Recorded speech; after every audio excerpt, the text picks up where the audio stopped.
Au Niger, nous allons parler de la tentative de coup d'État déjouée à quelques jours de l'investiture du président élu. Nous serons ensuite du côté de la Côte d'Ivoire pour le deuxième et troisième sujet. On parlera de la liberté de Laurent Gbagbo. Est-ce que c'est un pas de plus pour la réconciliation en Côte d'Ivoire? Et puis le dernier sujet, ce sera le Togo. Nous évoquerons le dispositif de déclaration des biens. La mise en place est terminée avec des pouvoirs renforcés pour le médiateur de la République. On parle de ces sujets ce soir autour du plateau avec Sylvestre Béni, directeur de publication de La Manchette. Bonsoir Sylvestre. Oui, bonsoir Samuel et bonsoir à toutes et à tous. Face à vous, il y a Esso Akleso, il est consultant, coaching et politique. Bonsoir Akleso Esso. Bonsoir Samuel et bonsoir à tout le monde.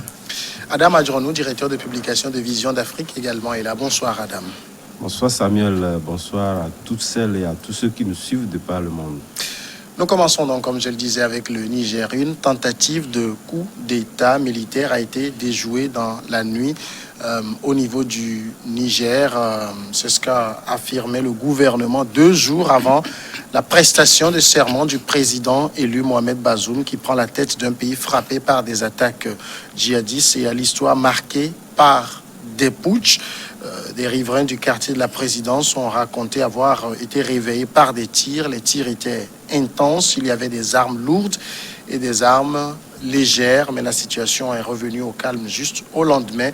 Sylvestre Béni, ce sont les autorités qui ont parlé de tentative de coup d'État. Est-ce que les éléments qu'on a permettent d'accréditer cette thèse-là? Non, pour l'instant, je crois qu'ils évoquaient le fait que plusieurs, pour ne pas dire des militaires, ont été arrêtés, notamment ceux donc de la base aérienne. Mais à l'heure où nous sommes au studio, aucun donc de ces militaires n'a été montré au vu sud du public pour dire que voilà, c'est ceux qui voulaient quand même formater le coup d'État. Mais sauf que lorsque vous regardez un peu dans le rétroviseur, vous verrez que le Niger, c'est une histoire de coup d'État. Ça a commencé depuis les années 74. Je crois que le premier coup qu'ils ont eu, c'est en 74, où Séné Kouché a balayé et Amani Diori. Et plus tard, c'est un autre... Je crois que le second, ça a été fait en 96, à 96 où Ibrahim Barré donc a fait chasser donc un autre, et puis ça se succède jusqu'à aujourd'hui. L'autre 3 ans plus tard, 96, 99, 2010, où Salih Djibo donc a fait chasser Tangier Mamadou. Donc c'est le Niger qui a toujours cette culture de coup d'État. C'est d'ailleurs pourquoi l'actuel président, bon, du moins ce qui va passer donc la main demain, Issoufou Mamadou disait qu'il est heureux d'être celui qui va passer démocratiquement le pouvoir et non issu donc d'un coup d'État. Et on en était là quand cette situation était donc ou a voulu donc gâcher la fête. Et heureusement que, bon, disons heureusement, parce que ça n'a pas eu lieu pour peut-être rentrer dans cette spirale donc de coup d'État. Mais c'est un mauvais présage parce que aujourd'hui, Mamadou Ousmane, c'est-à-dire le chef de file de l'opposition qui conteste toujours les résultats, même dès le premier tour jusqu'à aujourd'hui.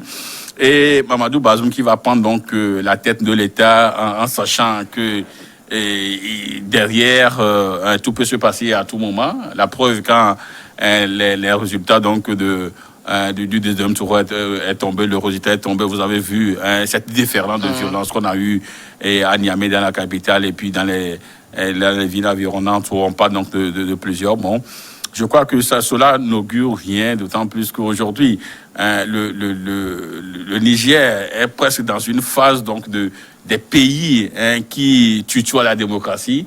Et ceux que nous avons entre-temps, le Bénin, le Ghana, qui reculent aujourd'hui, c'est le Niger qui veut, et du moins embrasser donc la démocratie et cette histoire de coup d'État qui est encore venue. Je crois que ça voulait gâcher la fête, mais bon, on espère que Bazoum va du moins gouverner le pays en étant le président de tout le monde, qu'il essaie donc d'ouvrir le jeu politique et démocratique pour que il puisse aussi, peut-être à la fin de ces 2 mandats, s'il arrive à être réélu pour un second mandat, que lui aussi passe le pouvoir démocratique par sa coup d'État. De toute façon, c'est la première fois que le Niger va connaître une transition démocratique, un passage de témoin entre deux présidents élus. Est-ce qu'on peut se dire, si on s'en tient, Adama Dirono, à la version du gouvernement, comme quoi il y a une tentative de coup d'État, qu'il y aurait dans l'armée un certain nombre de corps qui ne seraient pas favorables à ce passage de témoin? C'est pourquoi moi je dis que sur la forme, au lieu de situer la chose, il faudrait réellement constituer réellement donc les responsabilités. Puisque vous l'avez évoqué en parlant de la première fois où deux présidents démocratiquement élus vont donc se passer le témoin, et on assiste là à un pays qui est en train donc de se ressusciter, de pouvoir donc embrasser la démocratie, puisque aujourd'hui dans la sous-région c'est un pays qui est cité un peu en exemple, même si nous prenons la culture démocratique n'est pas encore ancrée, au moins sur ces deux aspects-là, on peut quand même avoir des motifs assez évidents pour réellement donc parler d'un pays qui est en train donc de renouer avec la démocratie. Mais moi, j'estime qu'il faudrait quand même qu'on puisse donc situer les responsabilités, puisque d'abord, c'est un président qui a dit non, je ne me représente plus, voilà, je vais passer le témoin. On est arrivé donc à finir avec toute la pyramide que cela comporte pour passer les témoins. Et aujourd'hui, on arrive donc à constater ce déferlement aussi de violence et de ce coup d'État-là. On se pose la question, est-ce que réellement c'est un coup d'État contre le président sortant Issoufou, ou carrément c'est un coup d'État qui est annonciateur d'un certain nombre de motivations non exprimées au regard du nouveau entrant? On se pose la question parce qu'au jour d'aujourd'hui, après le deuxième tour, on a vu non seulement les violences dans la capitale, mais également, nous avons vu également, villes du pays. tout à fait, dans d'autres villes du pays, mais également l'incursion djihadiste dans ce pays. Puisque ce pays a connu, disons, une incursion jamais connue, en tout cas pendant ces dernières années, on n'a pas connu autant de violences liées donc à ces djihadistes. Donc on se pose naturellement les questions. Qu'est-ce qui a pu quand même conduire à tout cela? Est-ce que c'est au sein de l'armée que les gens ont pu quand même saboter à un moment donné le dispositif sécuritaire mis en place? Puisque depuis un moment, on a constaté qu'au Niger, le dispositif marche assez bien. Comparativement à d'autres pays, c'est vrai qu'on a un temps soit peu des situations de part et d'autre, mais également, je pense que les dispositifs mis en place en matière sécuritaire sont beaucoup plus appréciés. Mais après ces élections, qu'est-ce qui a pu se passer pour qu'on en arrive là?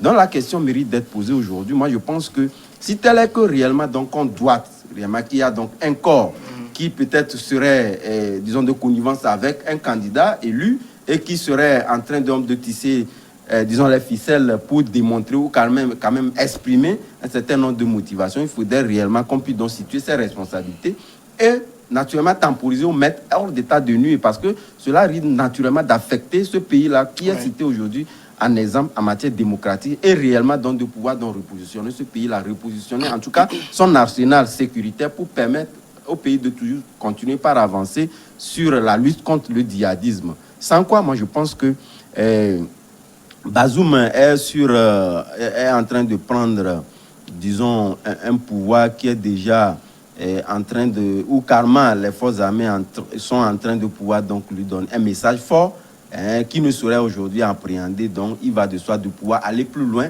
que de pouvoir rester sur simple communiqué en indexant réellement donc des gens et connaître réellement les motivations. Sinon, les jours à venir risquent d'être encore plus dangereux. Mais à Clesso et Sol, j'ai envie de dire, les coups d'État imaginaires, on en connaît aussi sur le continent. C'est de la culture de la plupart de ceux qui veulent venir au pouvoir par la violence, de faire des coups d'État venir. Et en plus, comme nos dirigeants n'aiment pas aussi partir de leur plein gré, donc un peuple qui a été, muselé, dépassé, finalement finit par vouloir exprimer son désir. Sauf que ici, moi, je ne le prends pas comme coup d'État. N'oublions pas, il faut voir l'aspect politique et économique du pays. Moi, je suppose que le pouvoir même peut organiser ce théâtre.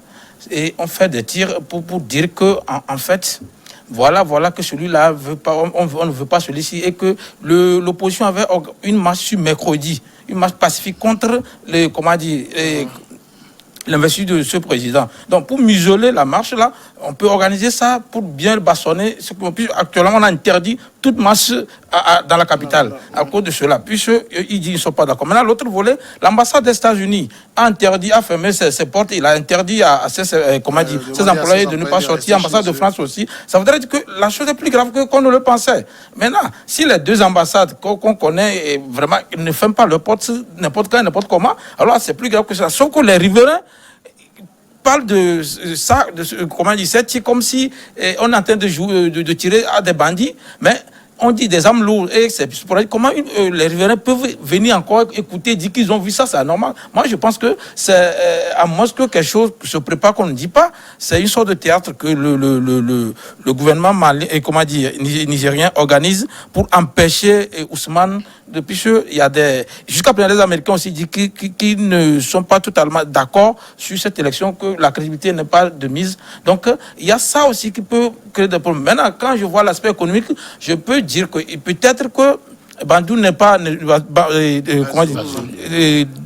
d'accord par rapport au marché que son prédécesseur avait conclu avec des puissances étrangères, et que peut-être que lui, il avait fait des promesses qui titilleraient certaines personnes. Donc, on l'avertirait que méfie-toi, parce que tu ne nous laisses pas la même mise sur scène. Donc, il y a ça aussi qui peut provoquer ces enjeux, parce que l'instabilité profite aux hommes d'affaires lugubres et ils vont faire leurs actions. Donc, il y a tous ces enjeux qu'il faut tenir en compte. Ce n'est pas forcément que c'est le nouveau président qui est détesté ou que c'est l'ancien président qui est trop aimé. Non, c'est qu'il y a un coup qu'on veut nous faire voir. Étant donné que le Niger, même, on a habitué, ça fait 4e coup de taille, si j'ai bon de moi, et plusieurs putsch. Donc, c'est de leur côté. Cette fois-ci, ça dérangerait certains que ça se passe aussi normalement. Mais j'ai dit la dernière fois ici que il ne faudrait pas aussi qu'on fasse ce semblant de démocratie où on donne toujours son dauphin pour le remplacer. C'est pas trop bien. Ça, je n'ai plus de problème que ça n'en résolve. Donc, voilà ce que je pense. Alors, parlons maintenant, restons dans la sémantique du gouvernement. Tentative de coup d'État. C'est contre qui, finalement? Oui, je crois que c'est une question ambiguë, et puis on peut évoquer plusieurs paramètres pour tenter de répondre à cette question. Contre qui? Je dirais que peut-être que c'est un signal également. C'est un signal fort contre le nouvel entrant, parce que, vous savez, au sein donc de l'armée nigérienne, il y a aussi des clans. Il y a des clans parce que c'est un corps qui est aussi miné par la corruption. Et il y a des gens qui sont mieux lotis que d'autres. Donc peut-être que c'est une manière donc des indignés de se faire entendre par le nouvel entrant pour dire attention, la maison n'est pas aussi calme que tu le pensais. Donc il faudrait que tu sois mieux regardant. Ça, c'est de deux. Lorsque vous écoutez le porte-parole du gouvernement, Abdourahmane Zakari, qui dit que il y a des interpellations, après il y aura des enquêtes pour voir ceux qui ont les commanditaires intérieurs et extérieurs. Alors, quand il me parle d'extérieur, je me demande, il parle de qui? Donc, ça veut dire que il a l'impression ou il a tendance à nous faire croire que déjà ce qui s'est passé, ou cette tentative donc de coup d'État, serait fomentée peut-être de l'extérieur également du pays. Mais de l'extérieur, ce serait qui? Les puissances étrangères? Parce qu'on sait que il y a certaines puissances étrangères qui n'ont pas avalisé du moins la crédibilité de ce scrutin. Donc, veulent-ils nous faire croire que c'est eux qui veulent déstabiliser leur pays?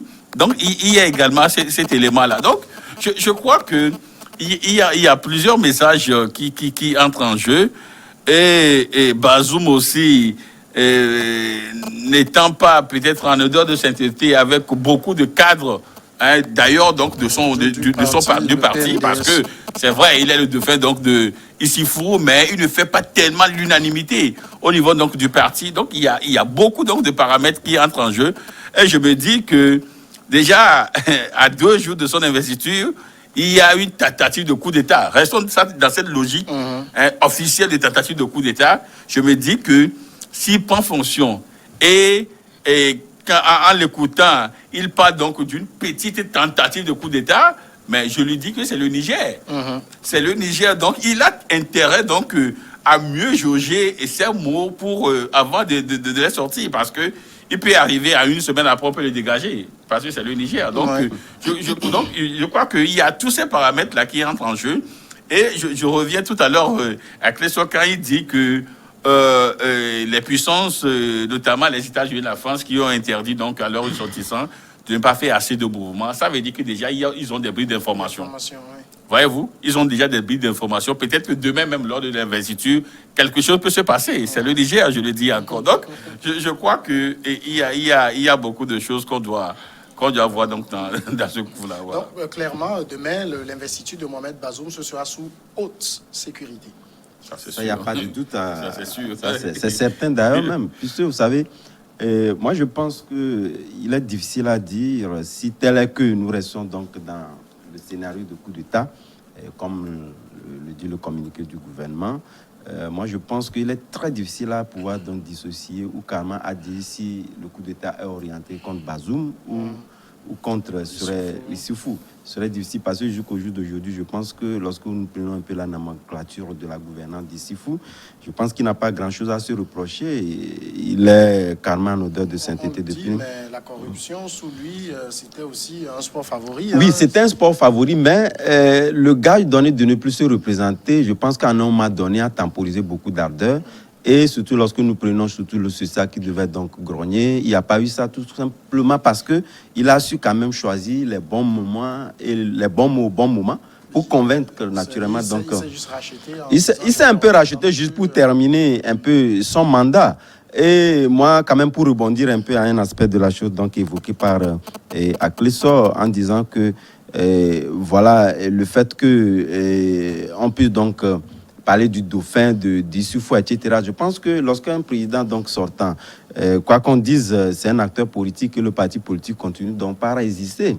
Il faut naturellement qu'il y ait un candidat. C'est vrai qu'on n'a pas vu Issoufou être très actif sur le terrain pour peut-être porter main forte à son dauphin si tel qu'il était donc, disons, demain. Puisque d'abord, je pense que Sylvestre l'a évoqué tout à l'heure, on était dans un parti d'abord divisé, compte tenu d'abord du choix de la personne de Bazoum pour diriger les affaires. Donc Issoufou s'est montré une personnalité assez neutre. Sur cet aspect-là, c'est vrai, on disait que voilà, c'est son dauphin, mais il ne voulait pas réellement que son parti politique aille carrément donc à la scission, comme ce fut le cas dans d'autres pays, etc. Donc il a su quand même prendre la bonne position pour éviter à ce que le parti soit toujours soudé et que les gens puissent estimer que, bon, après, il faut que ce n'est pas fondamentalement donc le déluge. Passons à la première pause maintenant et puis nous revenons pour continuer.